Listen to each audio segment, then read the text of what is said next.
Bonjour, bonjour tout le monde. Alors, bienvenue à la capsule fréquence de la semaine en ce lundi 2 février 2026. Alors, j'espère que vous allez bien. Vous allez bien. Nadine Boily, je suis massothérapeute et accompagnante en kinésiologie holistique et je viens vous livrer ici par cette capsule des fréquences, des éléments qu'on a à mettre en conscience, à libérer et puis à se détacher pour avoir vivre encore plus de vie, de joie, de liberté, de légèreté dans notre vie au quotidien. Alors, je vous rappelle que la donnée fait sens selon ce que vous portez dans votre vie et il ne faut pas la prendre textuelle, il faut la prendre avec ce qui résonne le plus pour nous. Des fois, c'est pas les mots exactement, mais on travaille aussi les opposés. Si c'est pas un sens, ça peut être l'opposé complet qui peut vous parler.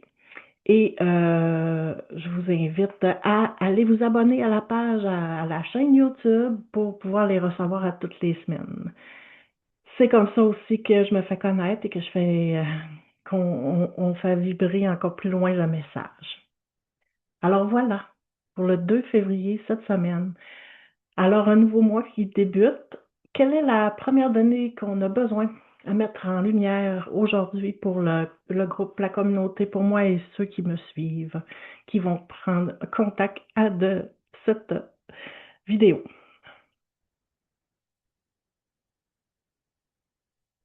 Excusez-moi, ben alors on est dans une croyance mentale, mais cette fois-ci, quel domaine?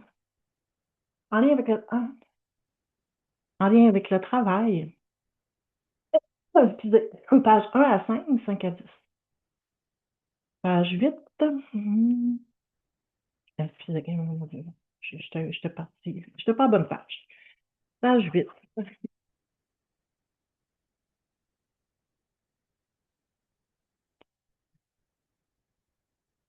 Équilibré. Est-ce que dans votre travail, dans vos sphères de vie, par rapport à vos sphères de vie, travail, amour, maison, famille, loisirs, etc., est-ce que votre travail est en équilibre? Est-ce que vous êtes en équilibre dans chacune de vos sphères de vie? Ou est-ce qu'il y a un déséquilibre? Vous êtes en surcharge de travail, vous êtes en manque de travail, parce qu'il y en a que ça peut être l'opposé. Il y en a qui sont en recherche de travail et qu'il n'y a pas d'équilibre parce que euh, ça ne fonctionne pas, les recherches d'emploi ne portent pas fruit. Alors ici, on serait en déséquilibre. On prend la donnée opposée. Et euh, le déséquilibre peut être aussi dans le surcharge de travail. On a trop de travail, on ne délègue pas.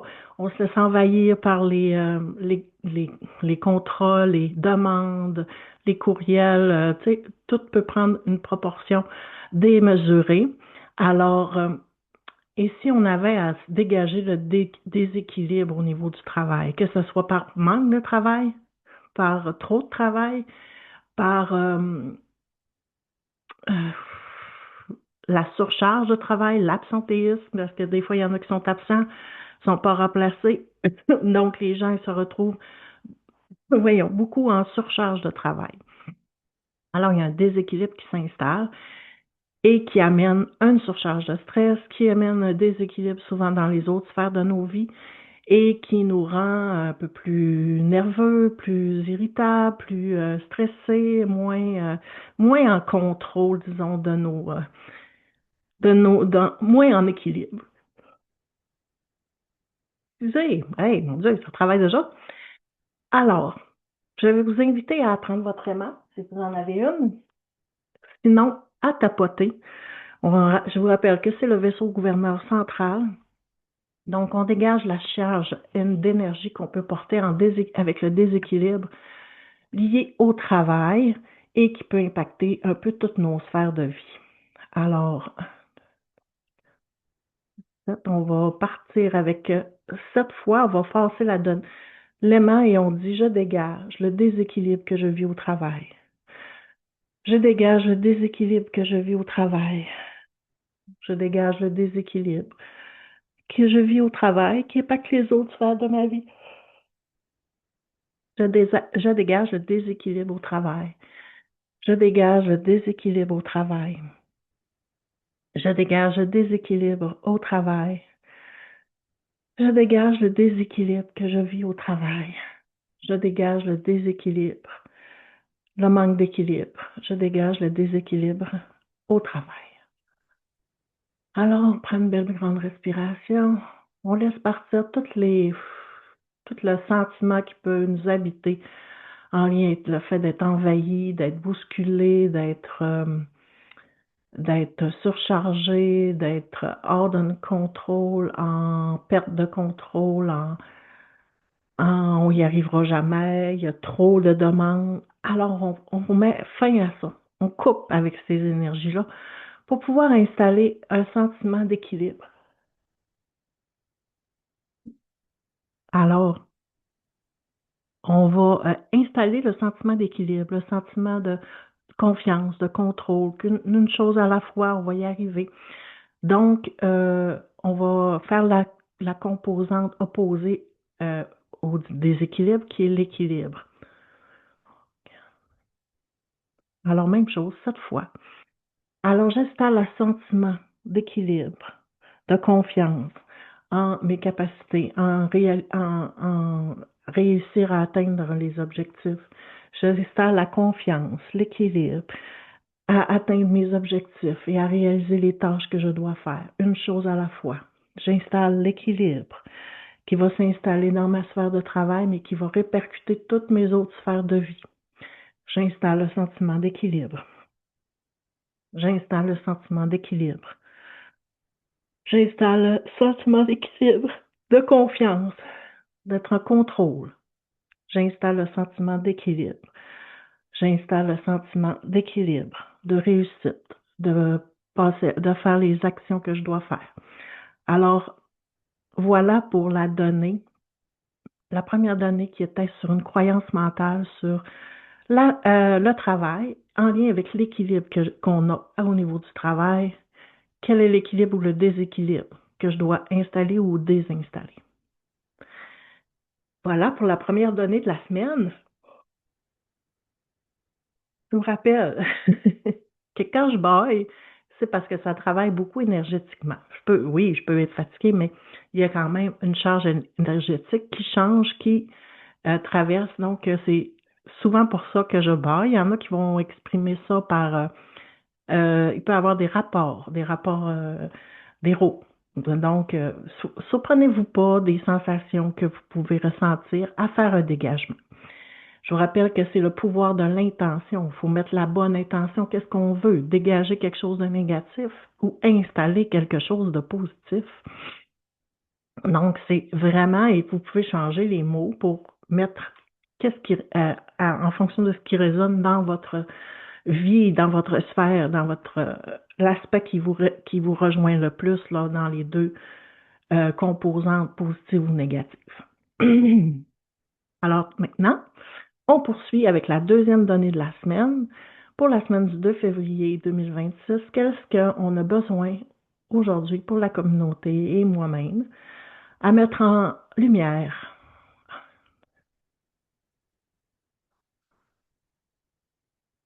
Alors, on est toujours avec une croyance mentale au niveau du travail.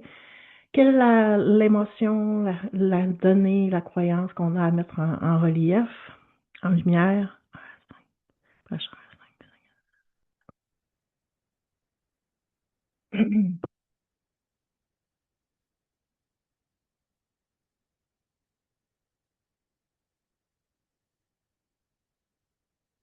Les gens ne s'intéressent pas à lui, se sentir négligé par ses pairs. Est-ce que vous portez le sentiment que vous sentez que les gens ne s'intéressent pas à votre travail, à ce que vous faites, à ce que vous êtes, à ce que vous vivez? Alors, le sentiment que les gens ne s'intéressent pas à lui, de se sentir négligé, que nos collègues ne nous parlent pas, que notre patron ne nous encourage pas, que des fois, on a des pensées que ben ça devrait être ça, parce que ci ou ça, parce on prend souvent des choses pour acquis, parce que pour nous, c'est une certitude et c'est une attente non dite souvent. Et on ne manifeste et on a tellement l'attente non dit que ça se produit pas parce qu'on l'a pas nommé et parce que justement on crée que ben, les gens ils me négligent, les gens ils sont pas intéressés à moi, les gens et, et on se sent négligé. Alors, selon ce que vous portez dans votre univers du travail, les gens ne s'intéressent pas à lui, à ce que je fais, à ce que je dis, à mon opinion. Tu sais, des fois, ils disent, ah, les gens, ils m'ont pas demandé mon opinion. Je m'attendais à ce qu'on me demande mon point de vue. Il y a souvent des conflits là, dans les entreprises, peu importe où ce que vous travaillez, des choses non dites, des attentes qu'on a, puis que c'est souvent ces attentes-là qui nous font souffrir. Parce qu'on les prend pour des vérités, mais alors que c'est pas un fait, c'est souvent juste une attente non dite. C'est un besoin non exprimé. Alors, où est-ce que vous vous sentez négligé? Où est-ce que vous vous sentez que vous n'avez pas contribué, vous n'avez pas manifesté ou dit qu'est-ce que vous aviez besoin? Et vos besoins, et vous attendez à ce que ça se produise. Des fois, il faut aller chercher la réponse. Est-ce que je peux me permettre de donner mon opinion, par exemple? Est-ce que je pourrais donner... moi, j'ai un point de vue différent sur la situation. Est-ce que vous seriez intéressé à l'entendre? Je me sens pas impliquée dans l'équipe. Est-ce que il y aurait moyen qu'on en discute? Est-ce qu'on pourrait faire les choses autrement pour que je me sente euh, impliquée dans la gang puis que je me sente valorisée? Ça soit la valeur. Donc, puis c'est souvent, on s'attend que les autres nous la donnent, mais on n'exprime pas le besoin qu'on a. Alors, il y a une attente, un besoin non exprimé, et c'est ça qui rend la personne souvent malheureuse dans son vécu. C'est pas tant le fait que ça se produit pas, c'est le fait qu'on accorde une importance, qu'on voudrait que ça soit comblé, mais on ne nomme pas. Alors, les gens ne peuvent pas deviner qu'est-ce qu'on a besoin. J'ai besoin d'entendre que mon travail est bien fait. J'aimerais ça que tu me le dises, que mon travail est bien fait, que tu apprécies que j'arrive à l'heure, que tu apprécies que mon travail soit propre, ordonné, mon bureau soit... Tu sais, on peut aller chercher les besoins qu'on a, les choses qu'on a besoin, mais il faut souvent le demander ou aller valider. J'ai l'impression que tu n'as pas été satisfait. J'ai une impression que tu n'as pas été satisfait de mon travail. Est-ce vrai? Est-ce vrai? Aller valider l'information au lieu de rester dans nos pensées qui nous font souffrir. Interpréter un regard, un, un soupir, des yeux, un comportement, alors qu'il y a tellement de choses qui rentrent en ligne de compte dans la vie de chaque personne. Fait que vous pouvez interpréter un regard, mais finalement, ce regard-là, il ne s'adressait pas à vous. Mais vous pouvez, et vous avez la responsabilité d'aller valider si ce regard-là s'adressait à vous. Cette impression. Elle est-tu fausse? Es-tu le faussé par mon intuition, ma perception, ou bien elle est fondée? Alors, s'il y avait beaucoup plus de dialogue dans tout ça, entre les collègues, entre patrons et employés, entre collaborateurs, peu importe, ça serait beaucoup plus facile.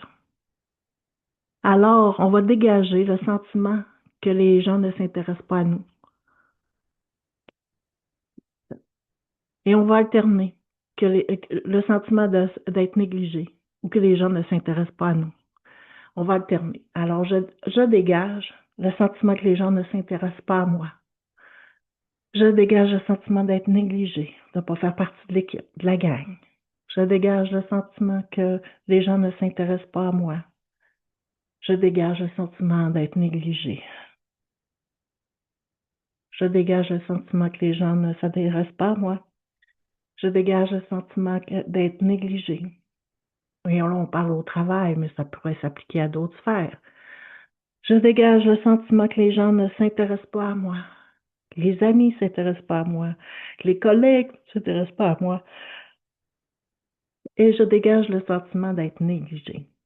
Je dégage le sentiment d'être négligé. et on laisse partir ça. Les pensées, les impressions de, les non-dits, les non, les attentes non exprimées, les besoins non exprimés. Et on laisse partir ça pour installer la confiance d'être apprécié. On va aller installer la, la confiance en sa valeur. Savoir qu'on a de la valeur, qu'on apporte un, un, une contribution, que notre travail fait une différence, qu'elle est une étape dans un processus, que chacun doit faire ses étapes pour arriver au résultat. Donc, on va installer la confiance en ma valeur pour moins douter, pour moins ressentir le besoin, le sentiment d'être négligé ou qu'on ne s'intéresse pas à soi. J'installe le sentiment et la confiance en ma valeur. J'installe la confiance en ma valeur, que j'apporte quelque chose, que je fais une différence dans mon travail. J'installe la confiance que je fais une différence dans mon travail et que mon travail a de la valeur. J'installe la confiance en ma valeur, la confiance en qu'est-ce que j'apporte à mon travail, la confiance et je suis capable de me m'auto-évaluer, de m'auto-féliciter. Donc, j'installe la confiance en ma valeur.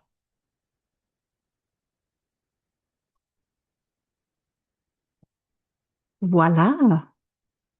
Alors, deux belles données aujourd'hui qui portent sur le travail, donc votre environnement de travail, que vous soyez travailleur autonome, employé, dirigeant, personne qui cherche un emploi. Il y a toutes sortes de choses qu'on porte, de fréquences, de mini-pensées, de petites choses ça nous effleure l'esprit, on y accorde pas trop d'importance, mais finalement, c'est là, c'est en nous. Et là, de les mettre en lumière, de s'adresser à ça ou de dire, OK, c'est vrai que je m'accorde pas de valeur. C'est vrai que je m'attends que les autres me disent tout le temps, t'as fait une belle job, que c'est le fun, j'aime ça travailler avec toi, peu importe. Alors, ça, c'était pour les gens ne s'intéressent pas à moi, me sentir négligée. Et l'autre, c'était quoi déjà? Je m'en souviens plus. Je m'en souviens plus, je l'ai faite, mais je m'en souviens plus. Voilà. Alors, vous l'allez la retrouver au début de la rencontre, mais c'était aussi en lien avec le travail. Je vous invite. Ah, c'était l'équilibre. Oui, l'équilibre. Alors, trouvez le juste équilibre dans le besoin de se sentir apprécié, de ne pas se sentir négligé et de sentir en équilibre, en parfaite harmonie avec qu'est-ce qu'on le contribue, comment on gère, on crée dans notre univers de travail.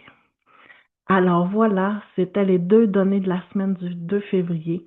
Je vous souhaite que ces informations-là vous aident, vous contribuent un petit peu à faire une petite différence pour amener un petit peu plus de joie, de légèreté et de lumière dans votre vie. Soyez l'auteur de votre vérité. Bye bye.